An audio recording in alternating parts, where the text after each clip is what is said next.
I am so excited to welcome my two friends, the co-authors of Bending the Rules, Fashion Beyond the Binary, Camille Benda and Gwyn Conaway. Hey team, welcome to the podcast. How are you? Hey Spencer. I'm great. Good to see you. Good.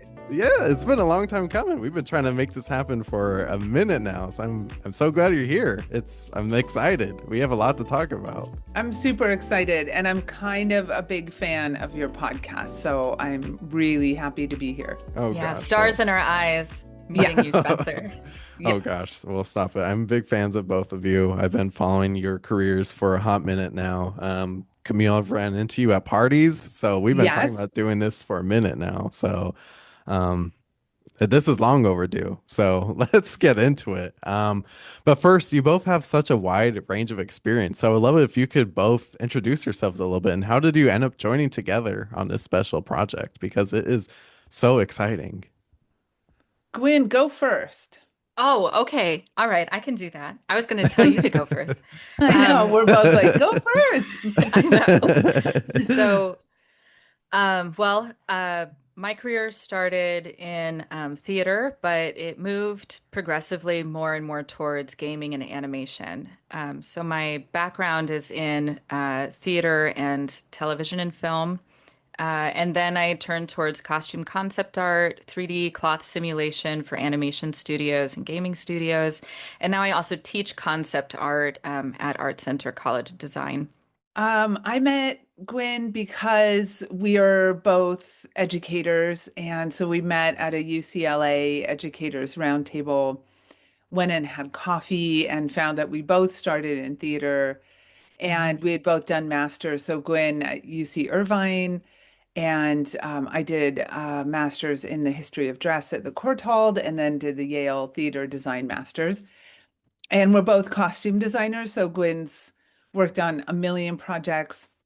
I'm currently designing a HBO show in London that Ooh. will come out in the fall, and recently designed Apple TV's 2 seasons of Bad Sisters. Um, Mhm. and Gwyn and I have sort of swapped students. We've gone to each other's universities. So I teach at California Institute of the Arts.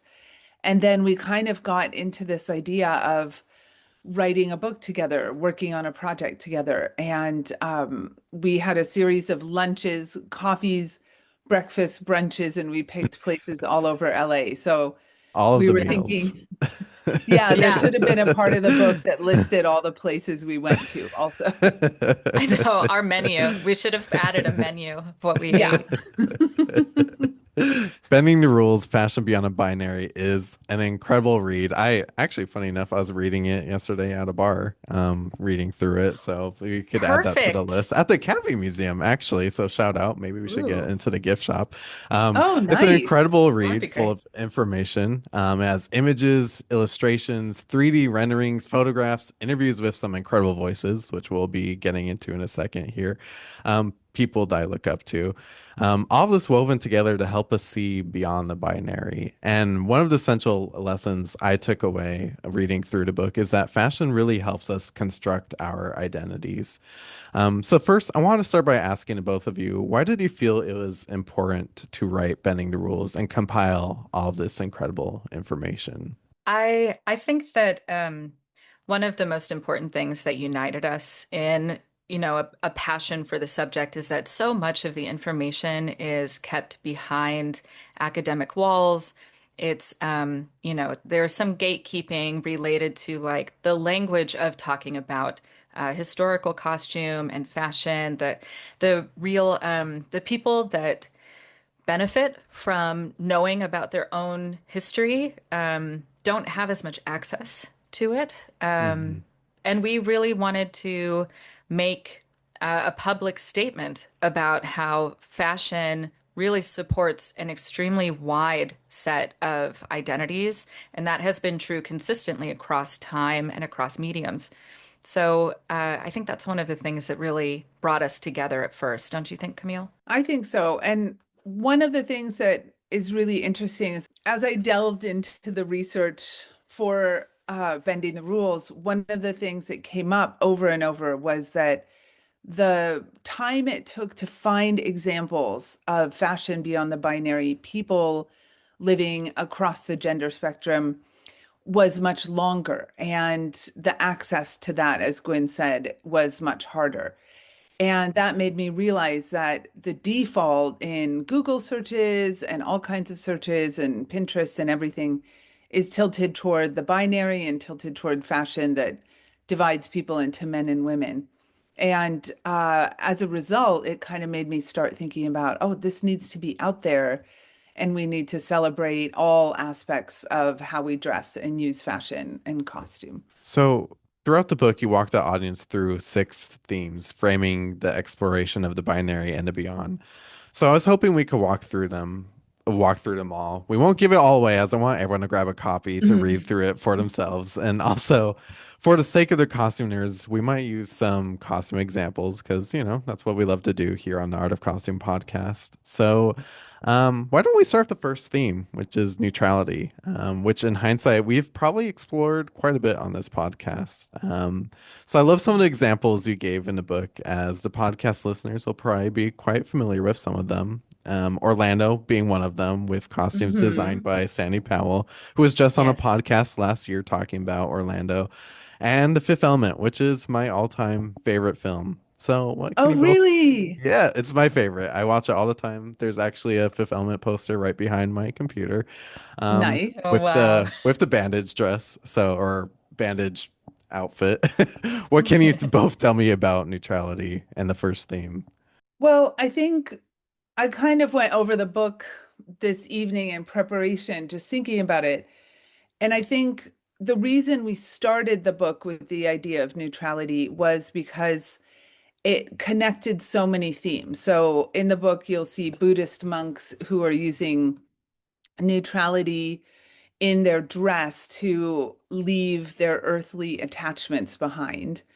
But in the fifth element, neutrality is used as a way to kind of erase or control people. And so Lilu being in the bandage dress is a way for sort of a metaphorical way for her to escape, but also to take away typical gender markers. Hmm. And the three examples in the book of different pieces that are harnesses or straps kind of illustrate how the body is really needed to add gender to those garments or remove gender from those garments. So, in a way, neutrality is used in a bit of control and escape there, but mostly the chapter focuses on the idea of a neutrality to erase the binary and liberate. So, a lot of fashion designers we look at, like Rick Owens and Bernard Wilhelm, are using non-binary or neutral dress to show how we can step outside of that narrow boundary. Yeah, I think something that so neutrality and unisex are two of the sections that Mhm. we struggled with a lot. We went back and forth for almost almost 2 years. Like we really Wow. didn't settle on it until very late, almost like the deadline for the publisher.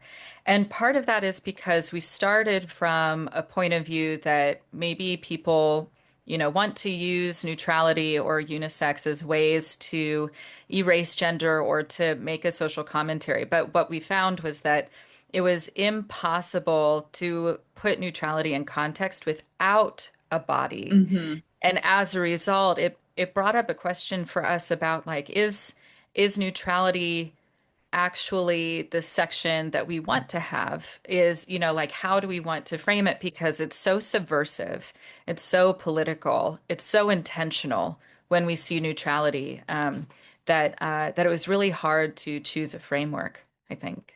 And this is kind of looking at neutral and non-binary fashion Mhm. and costume and dress. Hmm. And one of the things that the chapter looks at is how gendered clothes behave and then how neutral clothes behave. So we have this kind of push and pull constantly that the Buddhist monks are trying to erase gender, but the minute you add a body to Lilu's costume, it says something Mhm. about Sure. the clothes and the body at the same time. So Yes. also, I think the use of neutrality in sci-fi is super interesting, shaving people's heads, putting them in the exact same, sci-fi prison uniform or the exact same bodysuit to erase any markers, which is sort of the opposite of unisex dressing.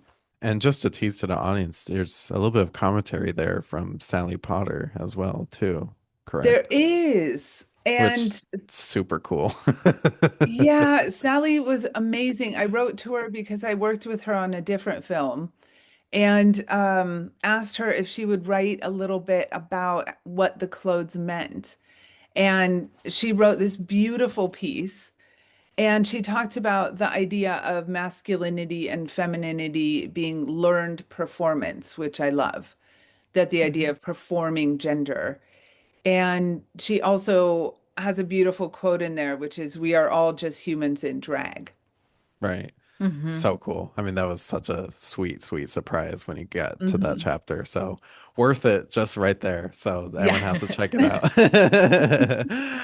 Moving on to the next theme, which Gwen started to talk about, which is unisex. Example that land with me, which we've seen time and time again on the podcast, just to me was the 1920s and how almost unisex a period was in general, which we've seen through fashion and costume and film and television, like I said, time and time again on the podcast. So, what can you tell me about unisex in general in this theme in the book? I think it connects a lot with politics. Hmm. So every time, not every time, but I feel like through the 20th century, anytime there's been a war, so World War One, World War Two, and the Vietnam War, essentially, what happens is there's unisex dressing. People are putting on jumpsuits or boiler suits or workwear, and they're working in factories, and women went in World War Two and World War One into the factories and suddenly left the home. And so there's a lot more unisex dressing in times of crisis. And Right. then what we notice is there's a lot more gendered dressing in other times, like the 1950s were hyper gendered in the West, in America Mm, post-war. So that was kind of cool to observe. And the same thing happens in China. And there's a really great book called Changing Clothes in China by Antonia Finane. And she talks about the idea of Mao suits and other things that kind of reduced the gender of the population and made everybody sort of quote unquote equal. And then Western dress was adopted at different points in China, and women were in dresses and men were in Western suits. And Gwyn found a really great example of this as well in Japan. Yeah. I think one of the interesting things about unisex in general is that it really requires like a larger social effort. It often Mm, comes propagandized. Um, it requires a larger group to strive towards something. Often unisex is I see unisex not necessarily as a way to equalize bodies, but to make people into a productive investment or a productive prop of society. And I think that we see this a lot in sci-fi as well, right? When we have, like, for example, Equilibrium is a good example of that, Sean Bean in Equilibrium, where we have this. Another really good one is Metropolis, of course, when oh, mm, the yeah. workforce is marching into Moloch's mouth, and you see them go willingly, right? It's sort of a form of acceptance of what is or what society wants you to be. Um, Maybe a little like brainwashing. Ooh, am I allowed to Yeah. say ooh, that? Is that too oh. hot a topic? I don't know. I find unisex to have that element to it, very propagandized. I love that. I gotta go watch Metropolis again now. Oh, it's such a chilling moment because all of Yeah. the Egyptians are forced into Moloch's mouth, and the modern worker, the 20th century striver, walks in willingly. And it's such a commentary on what industrial progress means for Mm. society and the shift towards technological utopia, and how it erases our free will. right? It's basically saying Yeah. unisex erases free will. Very Wow. interesting. Yeah. Wow. And the last thing we kind of figured out with unisex, which was interesting, is that a lot of the examples in the book kind of show how when you put two people in the same outfit, but they're different biological genders, they Mm. immediately look different. And the unisex look actually enhances the fact that they're not the same. Well, our next theme is binary, and some iconic characters we all know and love were actually your examples for this theme. Sandy and Danny Zuko in Greece even spoke to a legendary costume designer, Albert Wolsky. Tell me about this theme and what it means. Yeah, I think the binary came about. My dad's a mathematician, so the 0/1 or the use of 0 and 1 for binary numbers in programming was something he talked about because he was in computer science. And so when the binary came up, this idea, we thought of the the way to do the table of contents where it was numbers or symbols, which would maybe take away from us trying to contain things too much because we never wanted anyone to feel that they were put in a box or put in a chapter. It was more just to suggest. So the binary is really looking at the fact that you cannot have one without the other. You have to have masculine and feminine to make the Mm, binary construct work.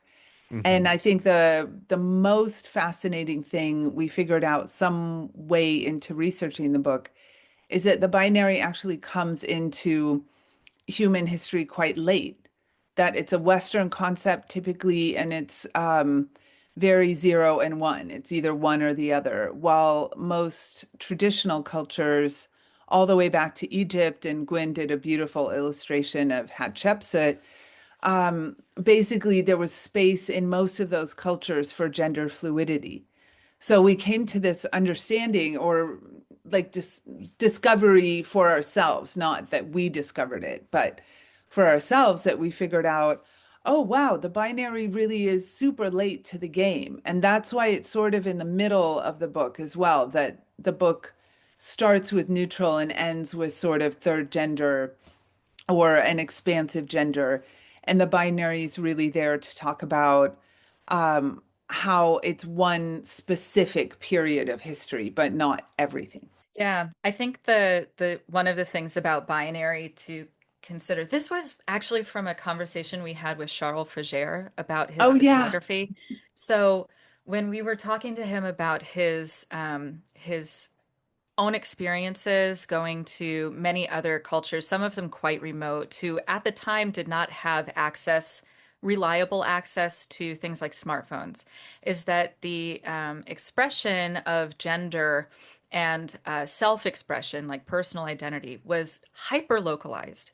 And so you could go from one village to the next and have different terms, different ways that people express themselves. There weren't necessarily limitations like what we think of as you are a man who wears men's clothes or you're a man who wears drag, right? Like these very rigid things that we have in the West right now. But as soon as they got access to cell phones and to social media, those local groups started to divide themselves based on our own acronyms. So they started to wonder, like, which letter am I? Am I LGBTQIA2S, whatever, so on and so forth. And then they really started to adopt a more global and rigid system for expression.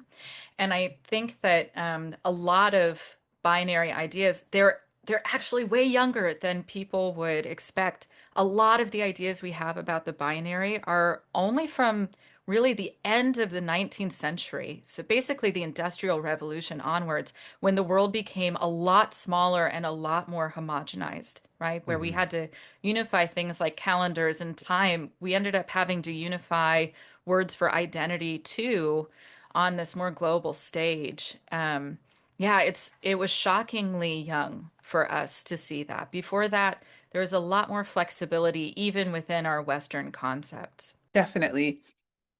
With Greece, I just wanted to mention that Albert talked about the idea. I asked him about gender, and he said for him it was more about respectability versus provocativeness.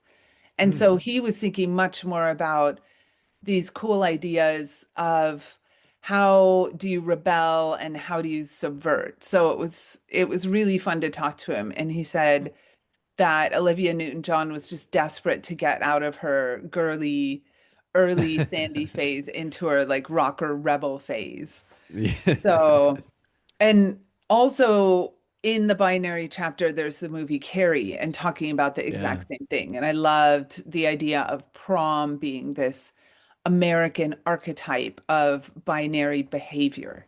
That was another good one I want to mention with Rosanna Noren, who actually designed the Yes. costumes for that one.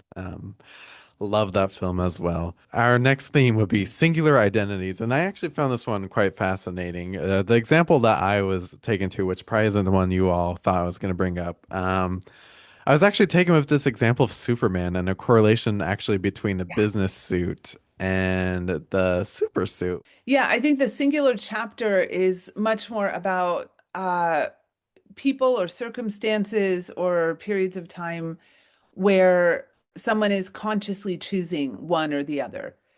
And so the chapter opens with Janelle Monáe in Durant Lantink's Vagina Pants.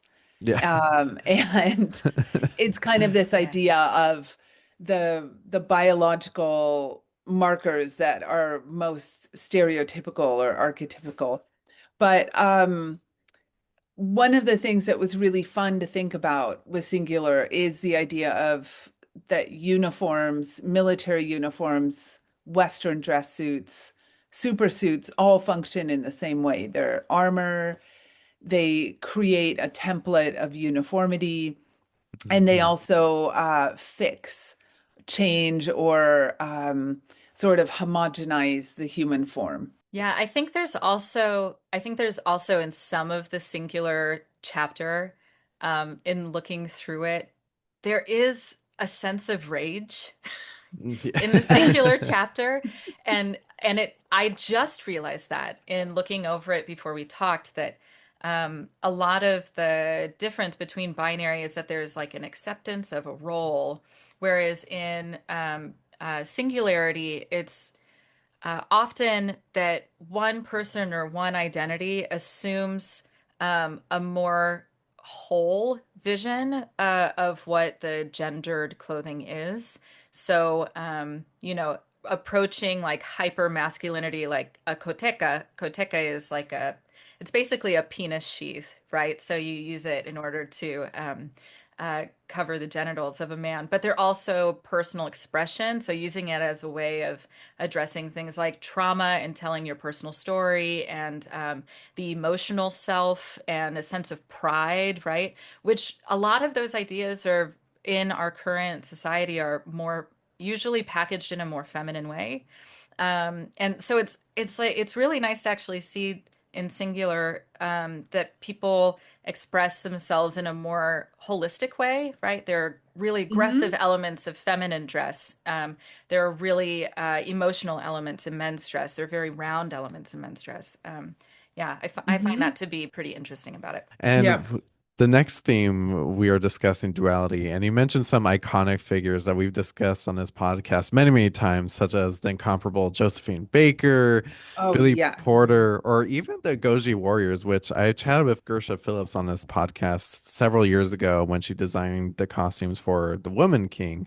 So I felt like Yeah. there's a That's such lot a in this. brilliant film. Such a great one. And I just feel like there was a lot to this chapter that for us to be able to talk about. So I would love to get into this one as well. I mean, this one is really fun because it's talking about what happens if you consciously choose to hold two things at the same time. So Josephine Baker being incredibly feminine at times, wearing makeup, owning being a woman and a strong woman, but then putting on a men's tuxedo and creating this sort of feminine twist on a tuxedo and able to sort of hold both of those together at the same time. So another great example in the duality chapter is the Chevalier Dion or Mademoiselle Charlotte. And uh, this individual, and maybe now they would be called they, but in the 18th century, they started out as a he and started out as a male military commander spy and became a fencing master. And somewhere in the middle of their lives became a she. And so Gwyn and I talked a lot about the idea of pronouns and how to represent them in the book.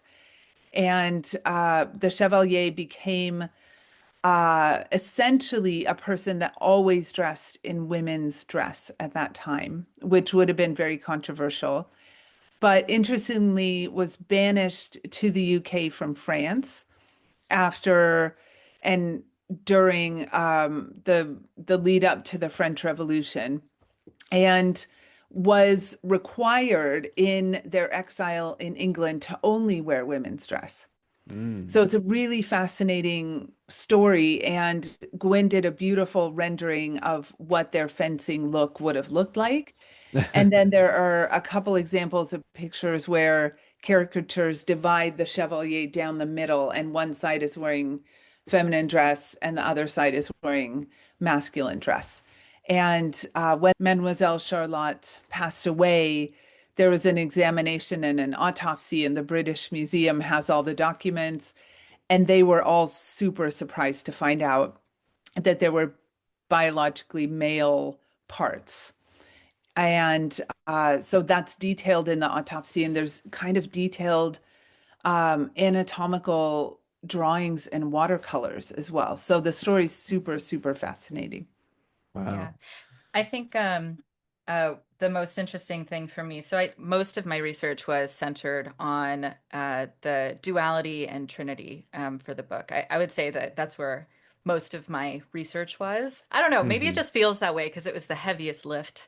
Yeah. But the something that I don't think that we really talk a lot about when we talk about gender in more social settings or things like that, or in costume design even, is that the way of thinking about somebody's gender was often associated with their social role, not their body.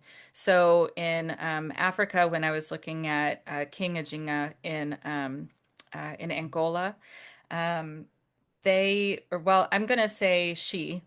Um, she was first a woman and then became a king. And when she became a king, the Portuguese tried to call her a queen, and she corrected them every time and said, "No, I am a king." And there's this tradition of, for example, the Goji warriors and others, where they would assume these what they considered to be men's roles, but the word men and woman were more related to their role in society. So they could end up going backwards and forward. There's a lot of research on the idea of boy wives and female husbands. The idea that if you were a woman of a warrior class, that you could be somebody's husband, and then your line would be continued through your brother, for example, with your wife. There are a lot of examples of this sort of way of thinking, and it became very obvious in Duality, where many of our subjects, like Queen Elizabeth, Hatshepsut, King Njinga, they all used uh, the male gender to assume power, which is not really a modern construct. Right. So, yeah, it was that part to me was really fascinating and extremely eye-opening. And our final theme, which this one you all clearly left for last. It was one I wanted to dive deep into with the both of you because there's a lot of great information there. Triad theme. Mhm. Tell me a little bit more about this one, but I definitely want the audience to dive deep into it when they grab the book. Just tease it a little bit about it, Gwen, because you said you did some research into that one. I did. This was these last two sections were just so rich for me. Mhm. I wish that our book could have been like twice as long because we had to cut so many of my research subjects. And the publisher actually extended the book by 24 or more pages Yep. because when we delivered it, it was already over in word count, pictures. But our editor, Jennifer Thompson, she advocated for another chunk of pages to be added. So I have to thank Yeah. her for doing that because that was incredible. So, a big part of Triad or Trinity is this idea of gender and expression being transcendent. A lot of people that in, sort of a pre-colonial setting were of a third gender were people who had one sex of a body, but the spirit of something else or going back and forth in between. And these people were overwhelmingly considered to be wise people. They were Shamans. priests. Yes, they were Yep. priests, shamans, military advisors, sex educators, because they were considered in between and therefore a neutral party. They were considered to be princesses within some of their cultures or princes. Interesting. Really, a really incredible breadth of influence, social influence, spiritual influence, historical influence, and education.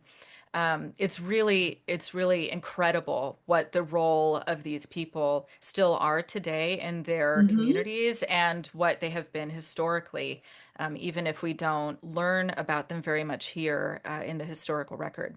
So for me, it was one of the most difficult illustration in the book is in this section. Hmm. The most difficult one. Because it takes Actually, a so lot of long them. to break down that research, find people. Yeah. Just for that illustration alone, we read so many sources, articles. We spoke to a expert on African culture who talked to us about that particular dress. So it really was, in a way, like a costume design way of researching that you would delve Hmm. in to something deeply, like you said, for the Woman Yeah. King. Mhm. You would dive so deeply into it to do like a full set of research for your director to be able to then move on and speak with your actors about the costumes. This section, in terms of illustration, was the heaviest lift. For just one illustration, it took about 6 months of research in order to do. And you wouldn't expect that looking at the illustration. It's of a Banda, who is a medicine man that was often called grandmother as an honorific in society. They oversaw and still oversee funeral rites. They oversee marriages. There are all sorts of things that this particular kind of priest does in East Africa. But there's only one historical image of this figure that we know of, and Wow. it's from a Portuguese missionary in the 1600s. And that Hmm. means that it is missing a lot of information. It's a very simple drawing. It has some local pigments in it, which were really helpful. But otherwise, we had to rely on really extensive contextual research and trying to figure out what is that one little drape mean. It took us Yeah. like 3 months, What's and I that ended up fold? Oh, I had to do 3D cloth simulations in order to figure out, well, how did they take this cloth? How Hmm. much money or access to fabric would this person have? Did they cut fabric or was it woven in single In the pieces? piece. Yeah, and if it is a single piece, then how would they drape it to get this drape on just one side of their body? And so we ended up having to do a 3D model in order to play with it and drape it and figure out what it would actually look like. It was very intensive and really interesting.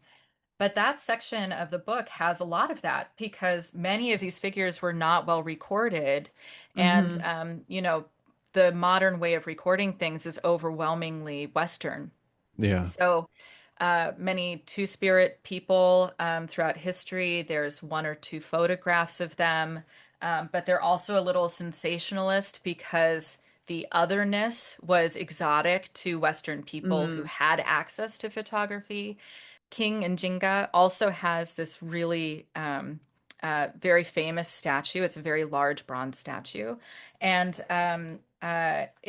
it credits her by her Christian name, and she essentially did a baptism as a political stunt in order for the Portuguese to trust her more.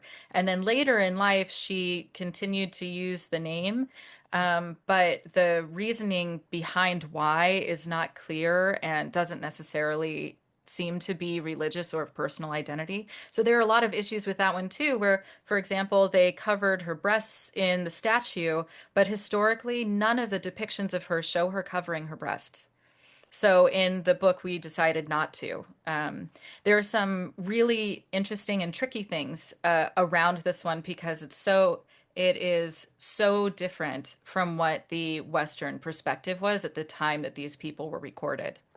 What we found with this chapter was that pretty much in all cultures, Polynesian, Mexican, many Native American cultures, Arabic cultures, even all the way to Albania, there are individuals that represent this sort of third space for gender identity. And a lot of times it was men that were wearing women's dress, but not all the time. There were often women wearing men's dress or a combination that they created themselves.